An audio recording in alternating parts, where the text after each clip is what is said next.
So I spent the last 10 months testing out the Insta360 X3. Yes, it is a great camera, but is it the best action camera? And this is the best 360 camera right now. In this video, I'm gonna share my thoughts on the Insta360 X3, what I absolutely love about it, but also what I don't love so much, and also who it's a good fit for. So this is it right here. This is the Insta360. And this particular one that I have in my hand here was sent out from Insta360 for us to review, totally for free. But just to be clear that we are under no obligation to do this video or any review. We do get tons of sponsorship requests and offers for people to send us out free gear like this. But we always respond with our usual terms that we won't guarantee a video. And if we do test out whatever it is, and we think it is good and will be of interest to the Primal video community, then any video we do make will be our unfiltered thoughts, the good, the bad, and the ugly. Now, a lot of companies don't like that, but Insta360 was confident that their camera was good, so they agreed, and I can see why. So straight out to set the tone for this, I want to stress that this is my favorite action camera right now, but it's not perfect. And there are some important things that you should know if you're on the fence about purchasing. And I'm going to break these things down as we go through.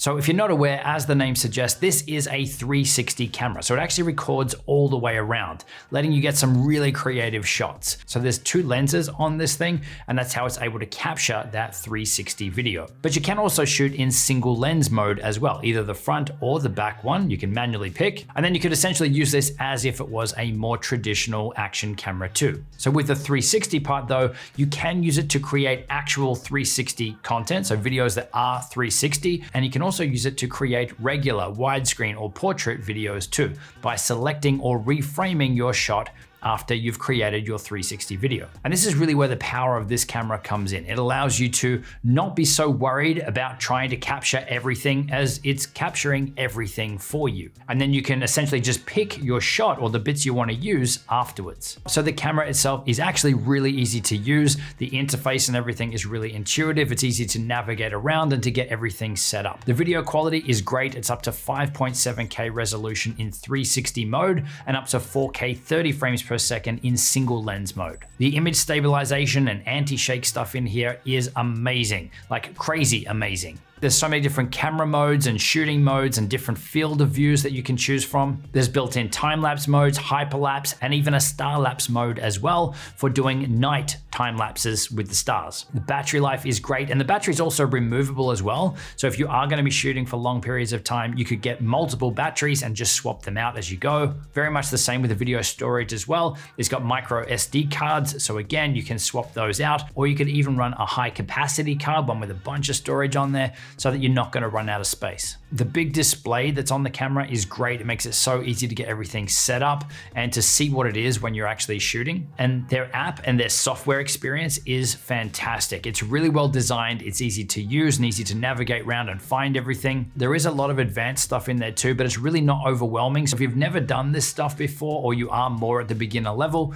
then you will be able to jump in and to figure it all out. And this is something too that Insta360 is constantly evolving with this too, with new software updates, new firmware upgrades, both with features on the camera, but also with the software too, which is great to see. And one of the most recent feature updates was that you can now use this as a webcam too. And hey, it's even waterproof. So let's dive in a little deeper. Let's look at my thoughts and my experiences after using this camera for 10 months. And don't worry, this is still the current model. This is still their flagship device, and it is an amazing camera. Now, when we're looking at the specs and we're looking at this camera can record at 5.7K, and we might be comparing these specs on paper to maybe a GoPro or some other action camera that can shoot in 4K or higher. We've got to remember in this case, it's a 360 camera. So that 5.7K is referencing in 360 mode, that's the entire image all the way around. So in reality, when we're using that footage and creating a regular video out of that, we're not really seeing a 5.7K video. It's actually much less quality by the time we're exporting the video. So that's by no means a deal breaker, but it is something I wanted to address or make clear up front. And then for those of you that are looking for higher quality video recording,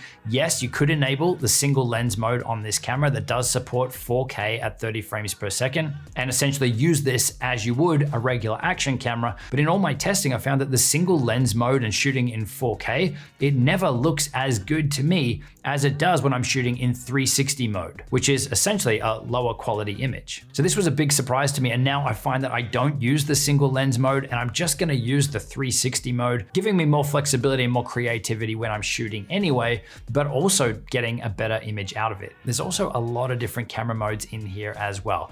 Like if you're shooting in single lens mode, there's a heap of different field of views that you can choose, from a narrow to wide to an ultra wide. And it is something where you either need to spend a little bit of time working out what the different modes are and which is going to be the best one for you, or you might end up disappointed in what you've selected. And multiple times I've picked what I thought would be the best field of view, looking at the settings, looking at the shot on the display, and then later I just wish that I'd filmed the thing in 360 anyway. Again, having that better picture quality for some reason, but also having the flexibility to reframe the shot afterwards. So now every time I use this camera, I'm just leaving it on 360 mode, knowing that I'm getting the best results. So my point here is, if you are looking at this for single lens mode primarily, and you don't really have an interest in 360, and you're comparing this to something like the GoPro or one of those other cameras, you'll probably find that those other cameras are going to give you a higher quality image in that single lens mode, and could even be a better option in that scenario. But going back to the 360, and again, where the power band for this camera really is, that whole reframing process and the way that Insta360 allow you to choose your shots afterwards is awesome. I think it's so well thought out. I think they've totally nailed it, and it's actually really fun to do. Now you can either do this manually on your phone or on an iPad, or even on your desktop computer where you're using keyframes and moving the shot around to get the shot that you're after. Or the way that I absolutely love to do it is to jump in a swivel chair like I'm on now, grab your phone, grab your device, hook it up to the camera, hook it up to the app, and you can literally look around and grab the shot that you're after, because it's all 360. So you spin around on the chair, get the shot that you want, you can zoom in and out. It's a fun, interactive way to create your videos after you've shot them. And to me, I think this is my favorite part of this camera, is this whole interface and this method of doing this and picking your shot afterwards.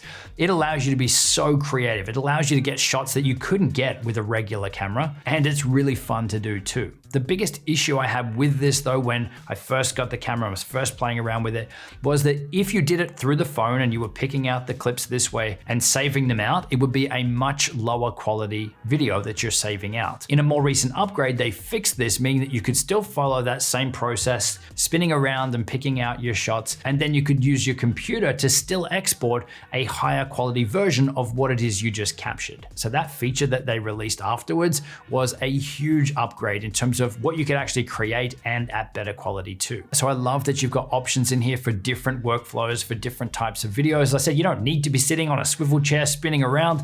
It's totally up to you whether you're using that, or whether you're even using your video editing software to do the reframing and converting the 360 footage back to regular footage. I also really love the built-in time-lapse and hyperlapse and star-lapse features. Again, they're so easy to use and so easy to set up, and the results are really good. And I also really love how good the video stabilization in here. It really is second to none. You could literally be running along with this camera and it's just gonna look smooth, like as if it was a drone shot. And again, they make all of this stuff really easy. There's also so many accessories that you can use with this camera because it's just got a standard tripod thread on the bottom. My favorite, and the one that I use the most, is their invisible selfie stick. So essentially it's a selfie stick that gives some distance between yourself and the camera, but the way that it records and processes the footage, that stick actually becomes invisible. So again, allowing you to create some great shots, some really creative stuff where you're not seeing that it's actually connected to a pole or a stick. Another accessory that I've got is not a genuine Insta360 accessory, but that's the beauty of this, is we can use lots of different accessories, is a neck strap or a neck mount. So it just goes around my neck, giving some great first person views on videos. If I'm doing something, if I'm recording a tutorial or anything like that, I can show my hands and what's happening in front of me. Now, I mentioned earlier that the camera itself is waterproof as well, which is great. I think day one, we took it to the beach to have a play around with it. But in order to get some great underwater footage, you really need to be using their new dive case, which is an added purchase. But if you are someone that's going to be shooting underwater in a pool or go diving or anything like that, I'd say that's a must have, and you can get some great footage with that. Now, in terms of pricing, I actually think it's reasonably priced. You can grab an Insta360 X3 at the time of filming this video for around $430. And this is where too, Insta360 are always running different promos. There's different bundles and different kits. So we do have a link down in the description if you want to check this out. But I think my biggest frustration or annoyance with this camera is in the workflow.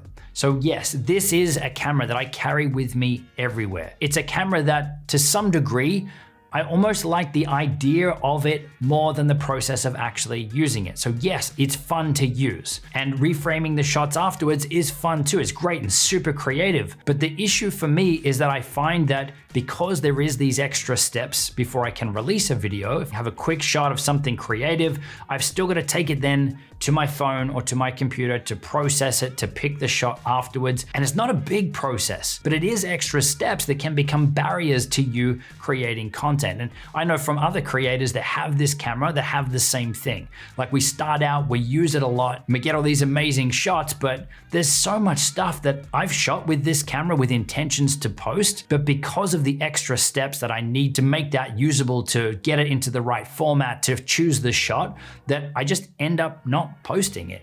So again, I don't say this to be a deal breaker because they're not trying to hide this at all. Like that's part of the workflow. So the answer really is to be intentional about the stuff that you're shooting. If I'm just grabbing something quick for social media, then I'm likely going to use my phone. Or if it's something that I want to be creative, but I know the steps involved, it may be not something urgent to post, then that's where I'm grabbing the Insta360 X3. But if you're comparing this again to a lot of the other action cameras and things that are out there, think about your use case. Think about the types of videos you want to be creating. Think about the power of 360 and how that could work in your workflow as well. And I think even given the extra steps that are involved in that workflow, there's so much creativity and so much cool stuff that you can do with 360 video. So if you're interested in an action camera where you're not really going to be doing too much of the 360 stuff, then the X3 is probably not the best bet for you. That's where you're looking at a GoPro, you're looking at an Osmo Action, one of those. So rounding this out, as someone who's had a lot of different action cameras over the years,